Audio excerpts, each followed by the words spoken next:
Nobel পুরস্কার শুনলেই আমাদের মনে আসে বিশ্বমানের সম্মাননা, কিন্তু গণিতে নোবেল পুরস্কার কেন নেই? এর পেছনে রয়েছে কিছু প্রচলিত মিথ, আবার কিছু বাস্তব কারণ। আজকের ভিডিওতে আমরা জানব গণিতে কেন নোবেল পুরস্কার দেয়া হয় না। তো চলুন শুরু করা যাক। প্রথম কারণটি ছিল অ্যালফ্রেড নোবেলের উইল এবং গণিতের প্রতি তার দৃষ্টিভঙ্গি। অ্যালফ্রেড নোবেল ছিলেন বিখ্যাত সুইডিশ রসায়নবিদ এবং উদ্ভাবক, তবে গণিতের প্রতি তার আগ্রহ ছিল খুবই কম। নোবেল তার উইলে উল্লেখ করেন যে তিনি পুরস্কারটি মানবতার উপকারে আসা আবিষ্কার বা উদ্ভাবনের জন্য রাখতে চান, অর্থাৎ যেসব শাস্ত্র বা গবেষণা সরাসরি মানব কল্যাণে অবদান রাখবে সেগুলোতেই তিনি বেশি গুরুত্ব দিয়েছিলেন। সেই কারণে গণিতকে তার পুরস্কারের তালিকায় অন্তর্ভুক্ত করা হয়নি। তবে গণিতে নোবেল পুরস্কার না দেওয়ার পেছনে একটি বহুল প্রচলিত গুজব রয়েছে। কিছু মানুষ বিশ্বাস করেন যে নোবেল যে নারীকে ভালোবাসতেন তিনি নাকি নোবেলের বদলে একজন গণিতবিদের সঙ্গে সম্পর্ক গড়ে তোলেন। সেই গণিতবিদ ছিলেন গোস্টা মেটেক লাইফার, কিন্তু এই গল্পের কোনো প্রমাণ নেই। আসলে নোবেল কখনো বিয়েই করেননি এবং তার ব্যক্তিগত জীবনের কোনো ঘটনার প্রভাব তার পুরস্কারের সিদ্ধান্তে প্রভাব পড়েনি। গণিতে নোবেল পুরস্কার না থাকার বাস্তব কারণ। আসল ঘটনা আরও সহজ।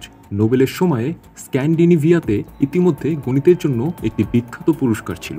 এটি ছিল স্ক্যান্ডিনেভিয়ান ম্যাথমেটিক্স প্রাইজ, যা তখনকার অন্যতম গুরুত্বপূর্ণ গণিত পুরস্কার।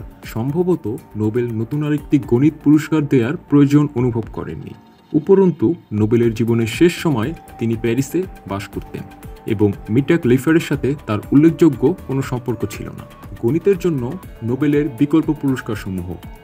যদিও গণিতে নোবেল পুরস্কার নেই, কিন্তু গণিতের রয়েছে কিছু বিকল্প যা একই ধরনের মর্যাদা বহন করে। এর মধ্যে সবচেয়ে উল্লেখযোগ্য পুরস্কার হচ্ছে ফিল্ড মেডেল, যা গণিতে অন্যতম সম্মানজনক পুরস্কার। এটি প্রতি 4 বছরে একবার প্রদান করা হয় এবং প্রায়শই গণিতে নোবেল হিসেবে অভিহিত করা হয়।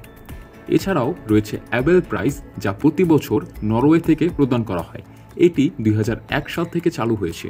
এই পুরস্কারটি মূলত জীবনের পুরো কর্মজীবনের জন্য বিশেষ অবদান রাখার জন্য গণিতবিদদের দেয়া হয়, ঠিক যেমনটা নোবেল পুরস্কার ও অন্যান্য ক্ষেত্রে প্রদান করা হয়। গণিতের জন্য অন্যান্য গুরুত্বপূর্ণ পুরস্কার। এছাড়াও গণিতের ক্ষেত্রে গুরুত্বপূর্ণ পুরস্কারগুলোর মধ্যে রয়েছে টার্ন মেডেল, ওলফ প্রাইজ, শাও প্রাইজ। এই পুরস্কারগুলো গণিতবিদদের অসামান্য অবদানকে সম্মানিত করে এবং বিশ্বজুড়ে গণিত চর্চার উদ্দীপনা সৃষ্টি করে। আমরা আমাদের পূর্ববর্তী ভিডিওতে আলোচনা করেছি নোবেল পুরস্কারের ইতিহাস এবং নোবেল পুরস্কারের পেছনের গল্প, যেখান থেকে আমরা জানতে পারি যে অ্যালফ্রেড নোবেলের জীবনের একটি লক্ষ্য ছিল মানবতার উপকারে কাজ করা। তাই তার দৃষ্টিতে গণিত তেমন একটি শাস্ত্র ছিল না যা মানুষের জীবনের সরাসরি উন্নতি করতে পারবে। তিনি সেসব ক্ষেত্রে পুরস্কারের জন্য বেছে নেন যেগুলোর মধ্যে সবগুলোই মানব কল্যাণে সরাসরি প্রভাব ফেলতে সক্ষম হয়। অতএব গণিতে নোবেল পুরস্কার না থাকার পেছনে কোনো রোমান্টিক বা ব্যক্তিগত কারণ নয়, বরং নোবেলের নিজের দৃষ্টিভঙ্গি এবং সময়ের বাস্তবতা কাজ করেছে। তবে গণিতের জন্য রয়েছে ফিল্ড মেডেল, অ্যাবেল প্রাইজের মতো মর্যাদাপূর্ণ পুরস্কার, যা আজ বিশ্বজুড়ে গণিতবিদদের অসামান্য অবদানকে সম্মানিত করে। আপনি গণিত বা বিজ্ঞান যে ক্ষেত্রেই আগ্রহী হন না কেন, এই পুরস্কারগুলো মানবতার অগ্রগতিতে গুরুত্বপূর্ণ ভূমিকা পালন করে।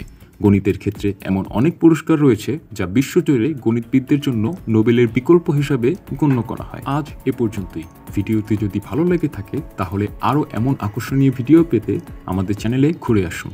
এখানে আপনি পাবেন নোবেল পুরস্কারের ইতিহাস, বিজ্ঞান এবং আরও অনেক বিষয়ে তথ্যবহুল ভিডিও।